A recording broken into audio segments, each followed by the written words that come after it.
پیارے بھائیو، السلام علیکم ورحمۃ اللہ وبرکاتہ۔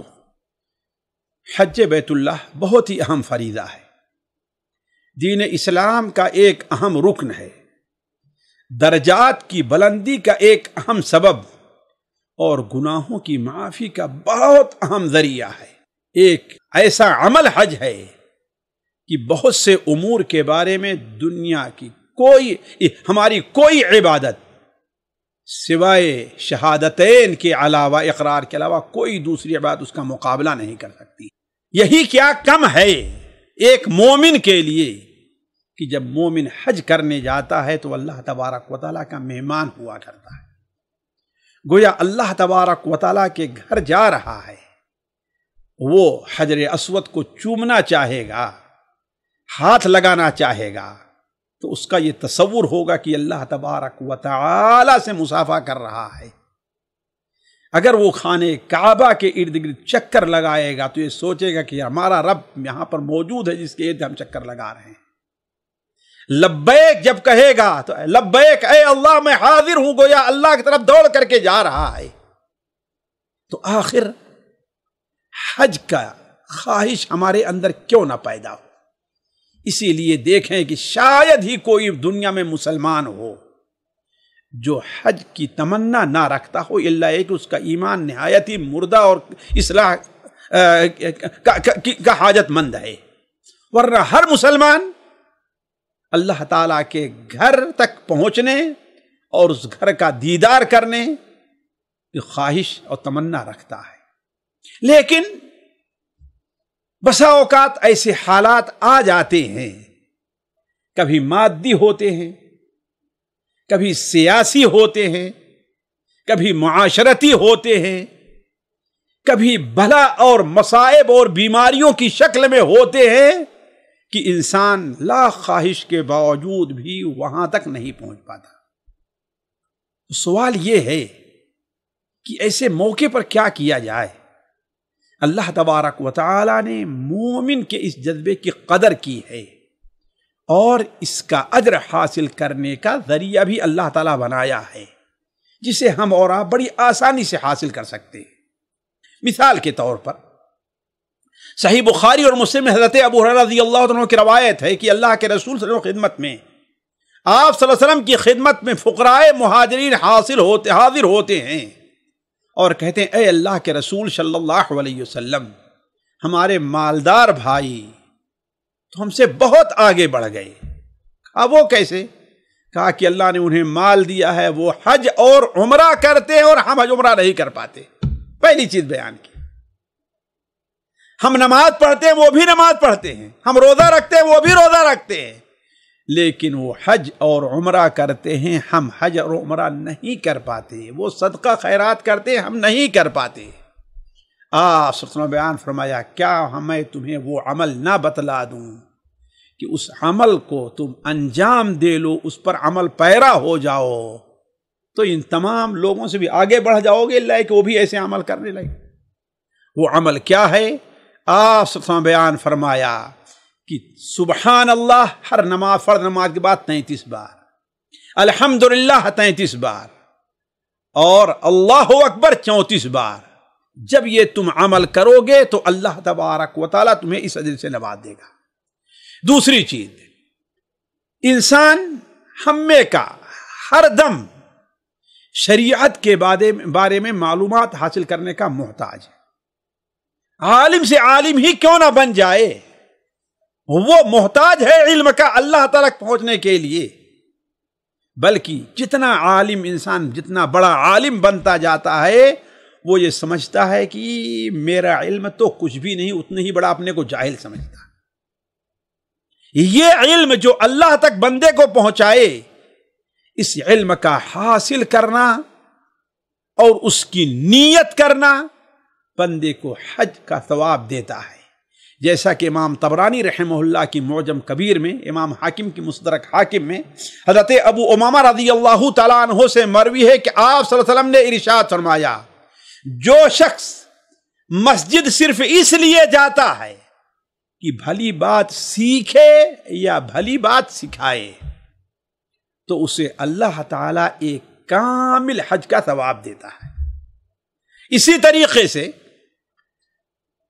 فرض نماز کے بعد اپنی جگہ پر مصلی پر بیٹھے رہنا یہاں تک کہ سورج اچھی طریقے سے طلوع ہو جائے، وہاں بیٹھے بیٹھے اللہ کے ذکر میں مشغول رہنا۔ آج کل کے طریقے سے موبائل نکال کر کے اس پر واہیات اور خبریں اور یہ جب نہ دیکھنا، چیٹنگ نہ کرنا، نہیں، قرآن پڑھنا، اللہ کا ذکر کرنا، دعا کرنا، لا الہ الا اللہ سبحان اللہ والحمدللہ اس کا ورد کرتے رہنا۔ اگر کوئی شخص ایسا کرتا ہے تو اللہ تبارک و تعالیٰ اسے حج اور عمرے کا پورا ثواب دیتا ہے۔ چنانچہ سنن ترمذی میں حضرت انس بن مالک سے مروی ہے کہ نبی صلی اللہ علیہ وسلم نے ارشاد فرمایا، جو شخص فجر کی نماز با جماعت پڑھ کر اپنی نماز کی جگہ بیٹھ کر کی ذکر و اذکار کرتا رہے یہاں تک کہ سورج طلوع ہو جائے، پھر 2 رکعت نماز پڑھ لیتا ہے تو اسے پورے حج اور عمرے کا ثواب ملتا ہے۔ اور یہی نہیں، ایک اور کام ہے آپ آسانی سے کر سکتے، اور اس حدیث کو بھی امام ابو داؤد رحمہ اللہ اپنی سنن میں، امام اپنے مسند حضرت ابو امامہ سے نقل فرماتے ہیں کہ آپ صلی اللہ علیہ وسلم نے ارشاد فرمایا، جو شخص باوضو ہو کر کے، پاک صاف ہو کر کے کسی فجر نماز کی طرف جاتا ہے، قدم بڑھاتا ہے، تو اس کو وہ اجر ملتا ہے کہ جو اجر حج کا احرام باندھ کر کے جانے والے محرم کو ملتا ہے۔ اور جو شخص چاشت کی نماز پڑھنے کے لیے باوضو ہو کر کے بڑھتا ہے، اللہ تبارک و تعالی اسے احرام باندھنے والے کے برابر ثواب دیتا ہے۔ اسی طریقے سے ساتھیو ایک اور چیز ہے جس کے ذریعے سے ہم اور آپ عمرے کا اجر حاصل، حج کا ثواب حاصل کر سکتے ہیں، وہ جمعہ کے دن پہلے جانا ہے، یا کم سے کم حج کا ایک بڑا اہم کام جو ہے قربانی کرنا، اس کو ہم حاصل کر سکتے ہیں۔ جیسا کہ صحیح بخاری اور مسلم حضرت ابو ہریرہ کی روایت ہے کہ آپ صلی اللہ علیہ وسلم نے ارشاد فرمایا، جو شخص جمعہ کے دن غسل کرے، ایسا غسل کرے اچھی طریقے سے، گویا جنابت کا غسل کرے، یعنی اچھی طریقے سے غسل کرے، اور پہلے چلا جائے، دیر میں نہ جائے، تو گویا پہلی گھڑی میں جاتا ہے، اور پہلی گھڑی ساتھیوں یہ ظہر کا وقت تقریباً 4 یا 5 گھنٹے پہلے ہوگا، یہ سمجھیں، پہلی گھڑی میں جاتا ہے تو گویا وہ یہ اونٹ قربانی کر رہا ہے، دوسری گھڑی میں جو پہنچتا ہے گویا وہ گائے بطور ہدی کے پیش کر رہا ہے، تیسری گھڑی میں جو جاتا ہے گویا وہ شخص ایک سینگ والا دمبا پیش کر رہا ہے، اور جو چوتھی گھڑی میں جاتا ہے گویا وہ شخص ایک مرغی کے بطور ہدی کے قربانی کے پیش کر رہا ہے، اور جو شخص 5ویں گھڑی میں جاتا ہے گویا وہ ایک انڈا کر رہا ہے۔ تو ساتھیوں اس طریقے سے اور بھی بہت سی چیزیں ہیں۔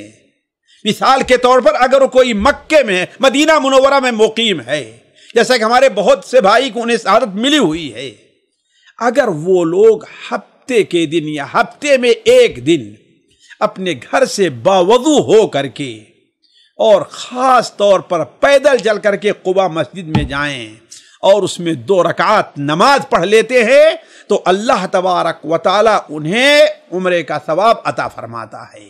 تو کہنے کا مطلب ہے کہ اگرچہ ان حالات میں ہم اور آپ، ہمارے بہت سے بھائی لوگ ہر قسم کی سہولت کے باوجود حج پر نہیں جا پا رہے ہیں، لیکن اگر ان کی نیت درست ہے، نیت صالح ہے، اور ان امور کا اہتمام کر لیں تو گویا اللہ تبارک تعالیٰ انہیں حج کے ثواب سے نواز رہا ہے۔ اللہ تعالیٰ ہم میں سے ہر شخص کو ان امور پر عمل کرنے کی توفیق عطا فرمائے اور کسی کو محروم نہ کرے۔ والسلام علیکم ورحمۃ اللہ وبرکاتہ۔ سامعین کرام، ہمارے علمی اور عوامی دروس اور سوال و جواب کی مجلسوں سے آپ خود بھی مستفید ہوں اور اپنے دوست و احباب کے ساتھ بھی شیئر کریں۔ عین ممکن ہے کہ آپ کے شیئر سے کسی کی اصلاح اور آپ کے لیے صدقہ جاریہ بن جائے۔ واٹس ایپ پر اسلامک میسج حاصل کرنے کے لیے نمبر نوٹ فرمائیں: یعقوب عزیز 00966 5089 59707۔ واٹس ایپ سوال جو آپ گروپ میں ایڈ ہونے کے لیے نمبر نوٹ فرمائیں: عبدالسلام عمری 00966 502627 622۔ نمبر بھیجتے ہوئے نام اور پتہ ضرور لکھیں۔ اسی طرح ہمارے یوٹیوب چینل اسلامی دعویٰ کو ضرور سبسکرائب کریں تاکہ ہماری ہر نئی اور اہم ویڈیو کی اطلاع آپ کو فوری حاصل ہو جائے۔ تمام دروس، مقالات اور سوال و جواب سیریز کے لیے ہماری مشہور ویب سائٹ www.islamidawah.com کا مشاہدہ کرتے رہیں۔ السلام علیکم ورحمۃ اللہ وبرکاتہ۔